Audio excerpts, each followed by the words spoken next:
গ্রামে থাকতো চুপচাপ ও লাজুক ছেলে রবিন, যে কারোর সঙ্গে কথা বলতে পারত না। একদিন স্কুল থেকে ফেরার পথে জঙ্গলের পাশে ঝোপের ভেতর থেকে সাত রঙা আলো বের হতে দেখে সে থেমে গেল।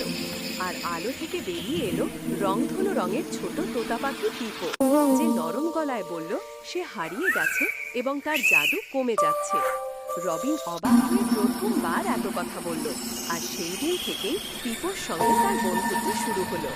পিপো তার ছোট জাদুর আলো দিয়ে রবিনকে সাহস চাওয়ার সুযোগ দিলে রবিন ইচ্ছে করল সে যাতে ভয় না পায়, মানুষের সঙ্গে কথা বলতে পারে। পরদিন স্কুলে কেউ তাকে বিরক্ত করলেও রবিন আর ভয় পেল না এবং শান্ত থেকে নিজেকে প্রকাশ করল। ধীরে ধীরে পিপো তার জীবনের সবচেয়ে কাছের বন্ধু হয়ে উঠল। কিন্তু একদিন পিপো জানালো মানুষের জগতে থাকলে তার রং ফিকে হয়ে যাচ্ছে এবং তাকে নিজের রংধনু জঙ্গলে ফিরতে হবে।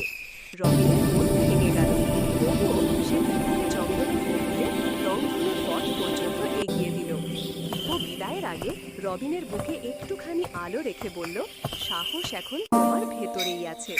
পিপো উড়ে রংধনুর ভিতর মিলিয়ে গেল, আর রবিন সেই দিন থেকেই বদলে গেল। সে বন্ধু বানাল, হাসলো, খেললো, আর যখনই জঙ্গলের রাস্তা দিয়ে হাঁটতো রংধনুর মতো হালকা আলো দেখত, যেন পিপো ছায়া হয়ে তার সঙ্গে আছে।